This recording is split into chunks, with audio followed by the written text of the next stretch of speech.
patuloy na nagbibigay serbisyo. Pag-asa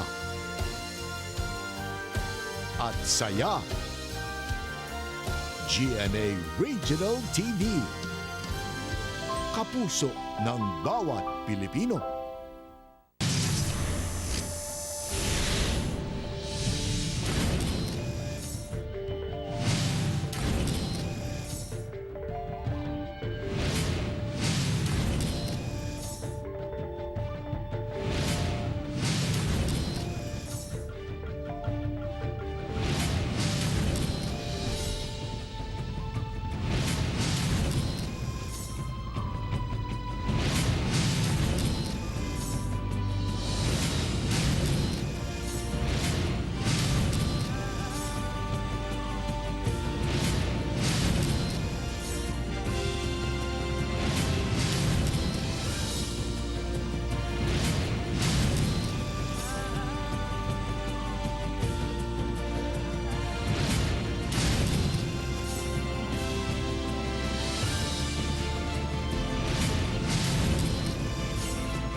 Ito ang GMA Regional TV, One Mindanao.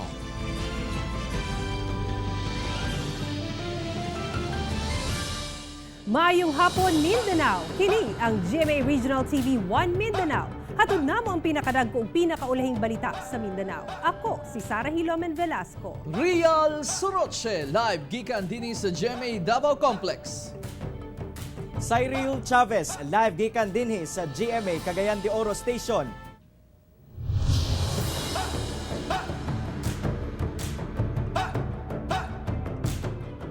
Patay nga usa ka miyembro sa Abu Sayyaf Group human misukol sa otoridad. Samtang kanhi miyembro sa grupo nga tigbantay sa mga gidagit sa Samal Island sa Davao del Norte niadtong 2015 misurrender. Ani report. Patay ang usa ka miyembro sa Abu Sayyaf nga si Arasid Adjing Halsam atol sa pagsilbi sa search warrant tungod sa kasong illegal possession of firearms and ammunition sa balay niini sa Villa Margarita, Barangay San Roque sa Zamboanga City. Misukol kuno ang sospek hinungdan nga napatay kini sa pulis ug sundalo. Nakuha gikan sa balay sa sospek ang caliber 45, mga bala, ammonium nitrate, lansang ug ubang IED components. Nalambigit ang sospek sa kidnapping, pagpamomba ug pagpugod sa ulo sa ilang bihag sa pipila ka lugar sa Zamboanga City ug Zamboanga Sibugay sukat 2009. Financial supporter ug recruiter sab kuno kini sa Abu Sayyaf sa Sulu. Samtang misurrender si Serhan Nieva Salidin nga kani miyembro sa Abu Sayyaf Group sa Sulu sa mga sundalo sa Task Force Zamboanga sa Zamboanga City. Buot kuno niyang makaangkon og normal nga kinabuhi nga dili na magtago-tago. Gisurrender sab niya ang usa ka Garand rifle ug mga bala. Wala siya nalakip sa warrant of arrest sa kasong homicide. Human nagsilbi siyang tigbantay sa gidagit nga tulo ka langyaw ug usa ka Pinay niadtong September 2015 sa usa ka resort sa Samal Island sa Davao del Norte. Matod sa Western Mindanao Command, nasa 150 membro na sa Abu Sayyaf sa Sulu ang misurrender sa gobyerno sukad 2018. Ako si Cyril Chavez para sa One Mindanao. Barangay Kapitan sa Kapalong, Davao del Norte, gipusil patay. Ano ang report ni Jandy Esteban? Patay si Edgar Alan Quilla, 56 anyos, kapitan sa Barangay Mabantaw, Kapalong, Davao del Norte, Lunes sa hapon. Base sa investigasyon sa kapulisan, naglingkod si Quilla gawas sa ilahang tindahan, dihang kalit kining giduol sa wala mahiling lalaki o kalit gipusil ang biktima sa makadaghang higayon. May isang customer na nagpanggap na magpapa-car wash, and ayun, ang ginawa niya, binaril niya si barangay captain, and then nag-fled siya, sakay ng motorcycle nga. Actually, isa lang yung nagbaril, but itong suspect ay may kasama na nagdadrive ng motor. Gawa sa anggulong politika, ginatanaw sab sa kapulisan ang posibilidad nga mga miyembro sa New People's Army ang mihimo sa krimen. Karong tuiga, ikatulo na si Quilla sa mga gipatay nga barangay official sa Davao Region. We are also looking into the possibilities na mga rebelde ang gumawa nito, because we are receiving reports na itong mga grupo ng rebelde ay magkakandak ng mga major violent attacks against police, army, and mga barangay officials. And yun nga po, si barangay captain ng Mabantaw ay pangatlo na sa naging biktima ngayon sa Davao Region ng mga barangay captain. Parayong nakaalerto ang PRO 11 kung asa mas gipahugtan ang pagbantay labi na sa mga lugar nga doon na pa'y presensya sa 8 pundok. Kauban si Mel Colmenares sa kamera. Ako si John D. Esteban para sa One Mindanao.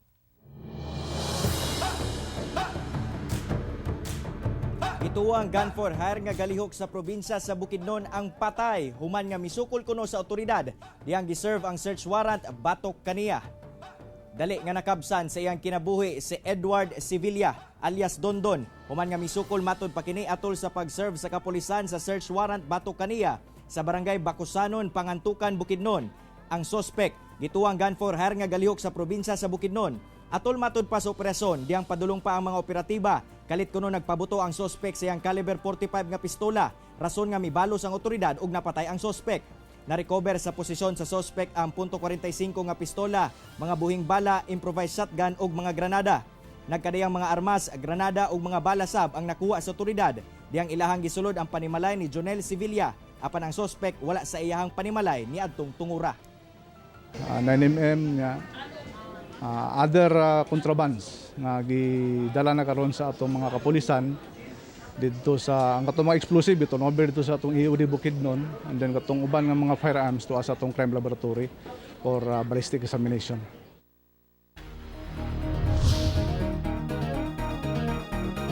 Pagpangawat sulod sa usa ka balay sa Davao City nga hinimuan sa mga batan-on nakuhaan sa CCTV. Ani ang detalye.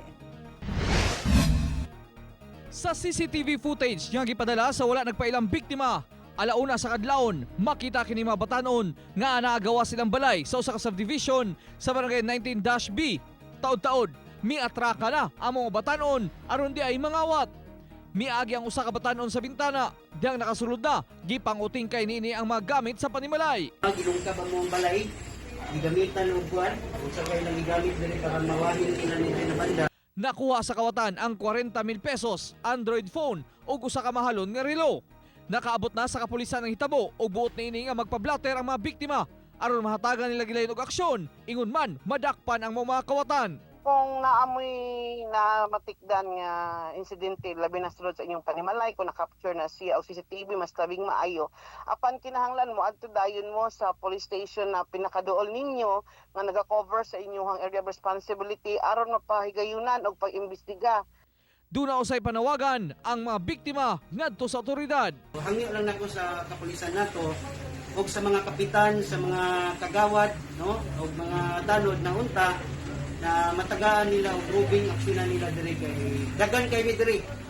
Dagan jud kayo, dagan kay mi na kawatan diri bisag inyo pang sutaon diri inyo ang pang-interview mga tao, dagan jud kay mi gipang kawatan diri. Ang otoridad dunay pahimangno aron dili mabiktima sa pagpangawat. Gamit yung CCTV sa security measures nato. Siyempre dapat na dili pasagdan nga walay tao ang mga panimalay, lighted dapat ang mga areas no nga ngit-ngit ini gabi o siyempre siguruhon nga nakalak jud ang mga portahan ug mga bintana. Ako si Real Soroche para sa One Mindanao. Sa Pagadian City, motorsiklo ug pick-up nagbangga ang insidente. Nahulikam ang report ni R. Jill Relator. Sa kuha sa CCTV, makita kining intersection sa PL Oreo Street ug FS Mahares Avenue sa Pagadian City. Taod-taod, makita kining pick-up nga naglata sa FS Mahares Avenue ug pag-abot niini sa intersection, makita ang kalit nga pag-agi sa motorsiklo nga paspas ang padagan ug naigo sa pick-up. Gilayon na lagbot ang tulo ka sakay niini. Paspas hinuon nga nakatindog ang isa samtang ang duha naglingkod pa. Gilayon sa bigawas ang driver sa pick-up ug miadto sa mga biktima. Matod sa Pagadian City Police, samtang ang driver sa motor. Naghusay rasab daw ang duha ka bahin human gisagubang sa driver sa pick-up ang galastuhon sa pagpatambal sa mga biktima ug sa nagubang motor. Ako si RG Relator para sa One Mindanao.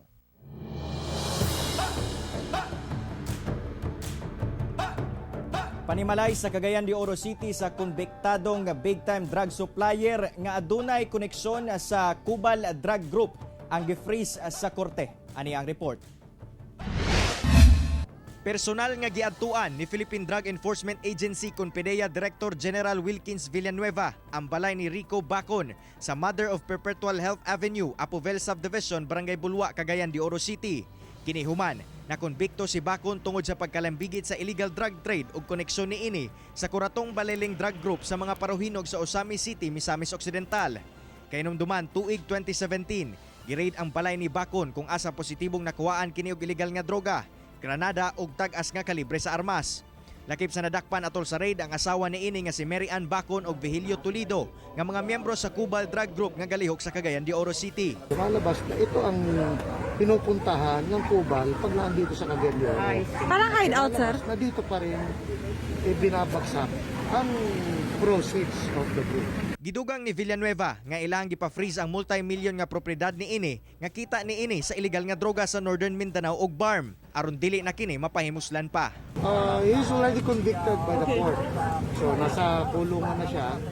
But ang hinahabol natin ngayon is yung mga pera nila. Kauban si James Yap sa kamera.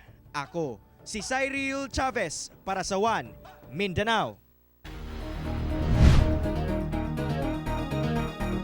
Gihanay na sa lokal nga kagamhanan sa Davao City ang proseso sa pagparehistro alang sa COVID-19 vaccination program.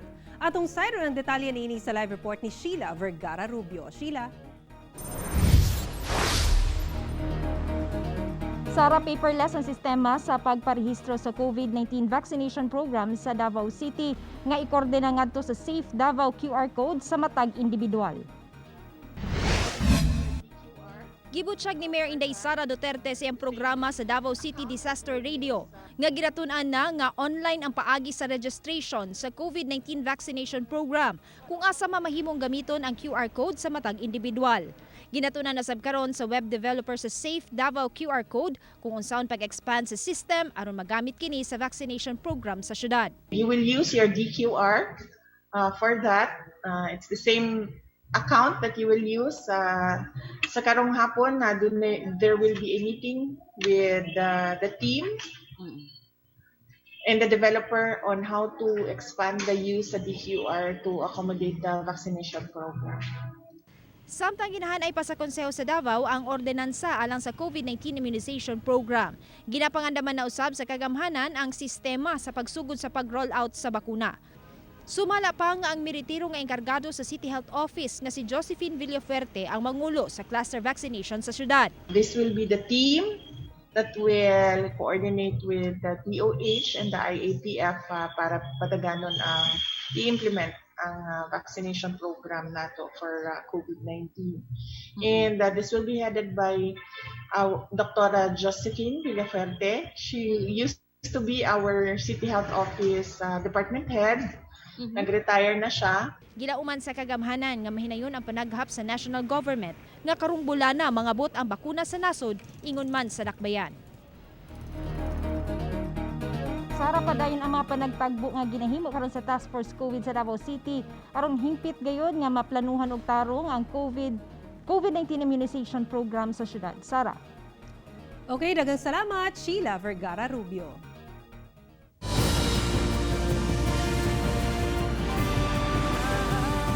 Ito ang GMA Regional TV, One Mindanao.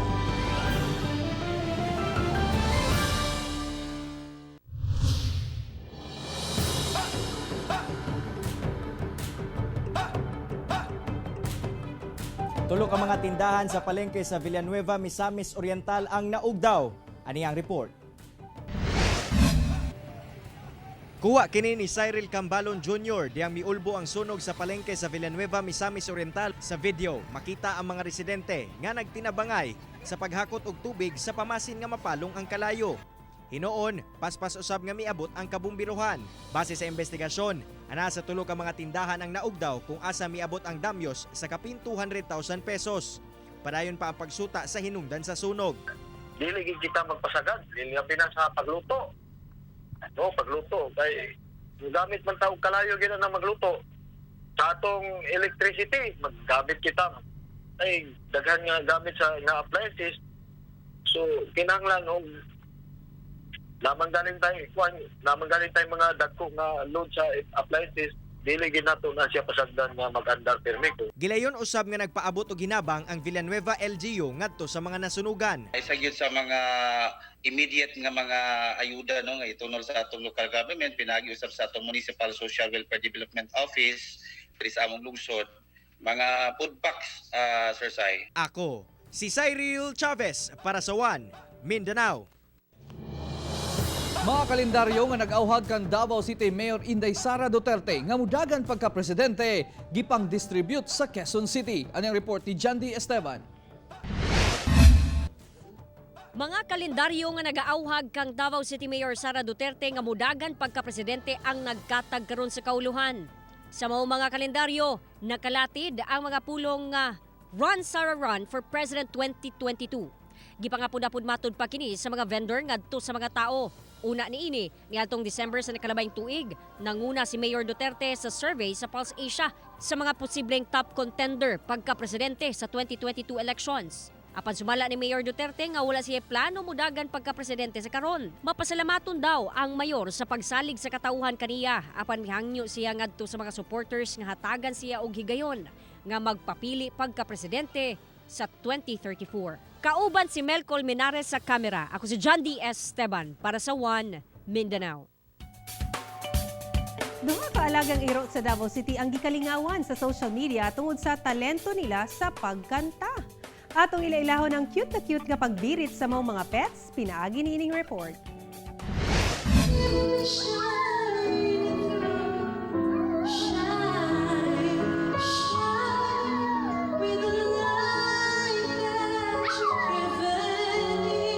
Gikalipay sa mga netizens kining video ni Emery Enolva sa Davao City nga makitang mikanta kauban ang iyang alagang iro nga si Ginger.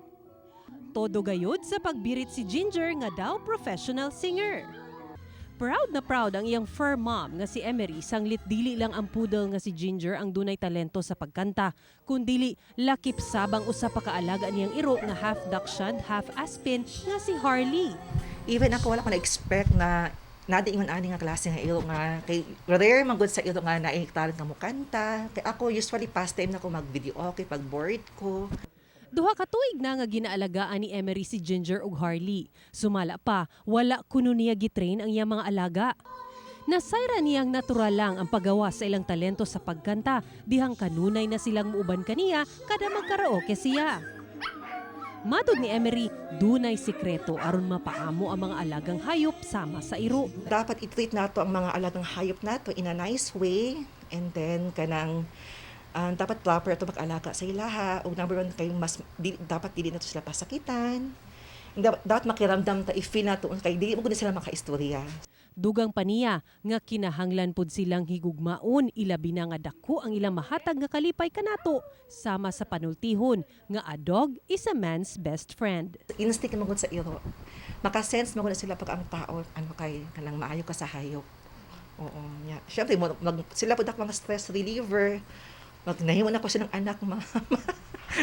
Ako, si Sarah Hilomen Velasco para sa One Mindanao.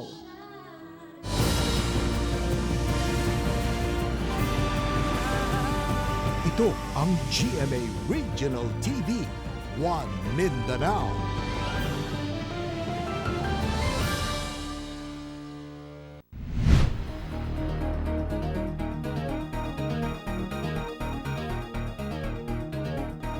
Gihanay na sa provincial government sa Agusan del Norte ang ilang plano alang sa COVID-19 vaccination sa probinsya. Aniya ang COVID-19 updates sa Mindanao, pinaagi ni ining report. Nangandam na ang provincial government sa Agusan del Norte sa pag-abot sa COVID-19 vaccines. Nagmugna na sila og vaccine committee nga motutok sa vaccination plan o gubang panginahanglan alang sa bakuna sama sa storage facilities. Target ni Governor Dale Corvera nga mabakunahan ang dili moubos sa 70% sa populasyon sa probinsya. Sa Caraga Region, miabot na sa 6,263 ang total COVID-19 cases. 834 ang active cases, suman 5,164 ang recoveries ug 265 ang namatay. Sa Davao City, usa ka 1-month-old baby girl nga taga Barangay 9A ang nakarecover sa COVID-19. Misaka na sa 11,740 ang confirmed COVID-19 cases sa Davao City. 1,538 ang active cases, sumanatala ang 9,650 recoveries ug 552 ang namatay. Sa Cagayan de Oro City, usa ka pulis ang nagpositibo sa COVID-19. Usa ka 28 anyos nga lalaking taga-barangay Kauswagan nga na-assign sa Lagindingan Airport. Nakasinati kini og sintomas niadtong January 17. Ana-ana sa 3,332 ang kumpirmadong kaso sa COVID-19 sa Cagayan de Oro City. Duna kini 259 active cases, suman 2,904 ang nakarecover na ug 169 ang namatay. Ako si Sarah Hilomen Velasco para sa One Mindanao. Unom ka mga balay sa Butuan City ang naugdaw sa sunog bisan sa kusog nga ulan. Pasado alas 12 sa udto dihang mibunok ang ulan sa Butuan City. Naugdaw ang unom ka balay nga gama sa light materials sa Villa Caridad sa Kilometer 3, Barangay Baan.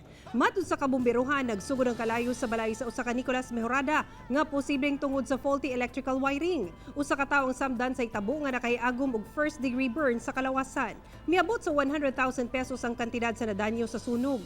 Nagtinir-una sa Barangay Municipal Gym ang mga nasunugan ug gipanghatagan og ayuda gikan sa lokal nga kagamhanan.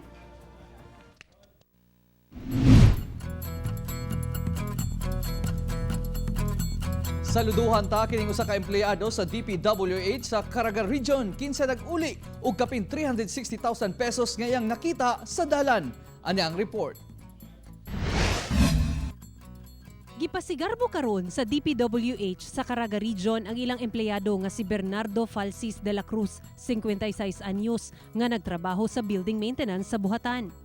Kinihuman nga nag-uli kini og dakong kantidad sa kwarta nga iyang napunitan. Matud kang de la Cruz, kinsa taga General Santos City ug nagpuyo sa bunkhouse sa DPWH sa Barangay Duongan sa Butuan City. Pauli na siya dihang nakita ang usa ka itom nga bag sa tunga sa kalsada. Gipunit niya kini og pag-abli, nakita niya ang daghang kwarta. Pag-abot kuno niya sa bunkhouse, gihap niya ang kwarta og mikantidad og 360,000 pesos. Wa kuno siya mahimutang apan desidido kining ibalik sa tag-iya ang kwarta. Ay limpyo akong konsensya kay at least wala ko tilubagong bisag kay kinsa. Tapos na lipay pud ko kay nakatabang ko bisag sa gamay ra nga tabang nga nabuhat nako. Pinaagi sa tabang sa kaubanan niya sa opisina, nakontak nilang tag-iya sa kwarta nga si Jean Hinayon, usa ka supervisor cashier sa San Isidro Upland Farmers Multipurpose Cooperative. Ilabihan ang kalipay niini kay nagtuo kuno siyang nabili ng kwarta sa gisakyang utility jeep. Saludo sab ang DPWH Region 13 sa gihimo ni De La Cruz. Akin nararamdaman, very proud ako na siya narito sa aking regional office. Ibig sabihin niya na isang na katao talaga mapagkakatiwalaan. Ako si Sarah Hilomen Velasco para sa One Mindanao.